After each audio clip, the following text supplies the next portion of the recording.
Friends, welcome back to my channel. నేను మీ అరుణ. ఈరోజు నేను మీకు గోంగూర పచ్చడిని మంచి రుచిగా పర్ఫెక్ట్గా ఎలా తయారు చేయాలో ఈ వీడియోలో చూపించబోతున్నానండి.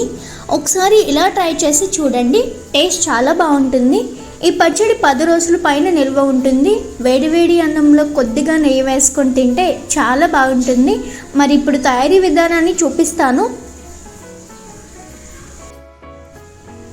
ముందుగా ప్యాన్ వేడి చేసుకొని 2 టేబుల్ స్పూన్ దాకా నూనె వేసుకొని ఆ నూనె వేడయ్యాక ఇందులో 100 గ్రాముల దాకా ఎండుమిర్చి వేసుకొని వేయించుకోవాలి. ఎండుమిరపకాయలు గోంగూర ఎంత తీసుకున్నామో దానికి తగ్గట్టుగా ఎండుమిరపకాయలు తీసుకోవాలి. నేను ఇక్కడ 4 పెద్ద సైజు గోంగూర కట్టల్ని తీసుకుంటున్నానండి. వీటిలోకి నాకు 100 గ్రాముల ఎండుమిర్చి సరిపోతుంది.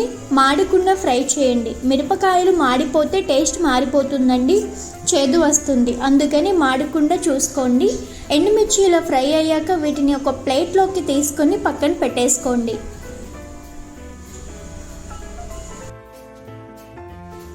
ఇప్పుడు ఇదే ఆయిల్లో ఒక 1/2 టీ స్పూన్ దాకా మెంతులు, 1 టీ స్పూన్ జీలకర్ర, 2 టీ స్పూన్ల దాకా ధనియాలు వేసుకొని అన్నీ కలుపుతూ మీడియం ఫ్లేమ్లో అన్నీ దోరగా వేగనేయండి. ఇప్పుడు ఇలా అన్నీ దోరగా వేగాక వీటిని కూడా ఎండుమిర్చి ప్లేట్లో వేసుకొని కాస్త చల్లారాక వీటన్నిటిని మిక్సీ జార్లో వేసుకోండి.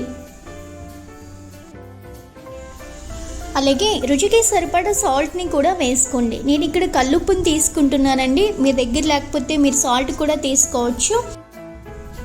ఇప్పుడు దీన్ని మెత్తగా పౌడర్ లాగా చేసుకోండి. ఇలా ఫైన్ పౌడర్ లాగా చేసి పక్కన పెట్టుకోండి. ఇప్పుడు అదే ప్యాన్లో 3 టేబుల్ స్పూన్ దాకా ఆయిల్ని తీసుకొని పెద్ద సైజు 4 కట్టలు గోంగూరను తీసుకున్నానండి. గోంగూరను 4-5 సార్లు బాగా శుభ్రం చేసుకోండి. ఇలా బాగా కడిగిన గోంగూరను ప్యాన్లో వేసుకొని బాగా కలపండి. కింద నుంచి పైకి, పైనుంచి కిందకి కలుపుకుంటూ ఉంటే గోంగూర మెత్తగా దగ్గరికి అవుతుంది. అలా మెత్తపడే వరకు మనం కలుపుతూనే ఉండాలి. చూడండి, 2-3 నిమిషాల తర్వాత గోంగూర ఈ విధంగా మెత్తపడింది. ఇప్పుడు మీడియం ఫ్లేమ్లో ఇలా కలుపుతూ ఉన్నామంటే గోంగూర అంతా బాగా ఉడికి గుజ్జులాగా వస్తుంది. గుజ్జులాగా వచ్చే వరకు కలుపుతూ ఉండాలి. మనం మిక్సీకి గోంగూరను వేసుకోనవసరం లేదు. ఇలా ఉడికితేనే టేస్ట్ బాగుంటుంది. మరొక 5 నిమిషాలు ఇలా కలుపుతూ ఉన్నారంటే మెత్తగా ఉడికిపోతుంది. ఇలా ఉడికిన తర్వాత ఇందులోకి మనం రెడీ చేసి పెట్టుకున్న కారం పొడి మొత్తం వేసి బాగా కలిసేటట్లు కలుపుకోండి. ఇప్పుడు ఫ్లేమ్ని లో ఫ్లేమ్లో పెట్టి బాగా కలపండి. కొంతమంది ఇలా మెత్తగా ఉడికించుకోకుండా లైట్గా ఉడికించి మిక్సీలో వేస్తారు. అలా చేయడం కంటే ఇలా మెత్తగా ఉడికించి తీసుకుంటే టేస్ట్ చాలా బాగుంటుంది.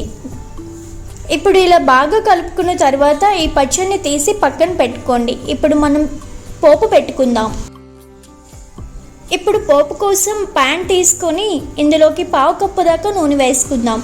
ఈ నూనె వేడయ్యాక దీంట్లో 2 టీ స్పూన్ దాకా పచ్చిశనగపప్పు, 1 టీ స్పూన్ దాకా మినప్పప్పు, 2 టీ స్పూన్ల ఆవాలు, 2 టీ స్పూన్ల జీలకర్ర వేసుకోండి. వీటిని బాగా ఫ్రై చేయండి. ఇలా ఫ్రై అయ్యాక ఇందులోకి 10 నుంచి 15 వెల్లుల్లి రెమ్మలు, అలాగే 4 ఎండుమిరపకాయలు వేసుకోండి. అలాగే 1/2 టీ స్పూన్ ఇంగువను వేసుకోండి. 2 రెమ్మలు కరివేపాకు కూడా వేసి మొత్తం కలిపి బాగా ఫ్రై చేయండి.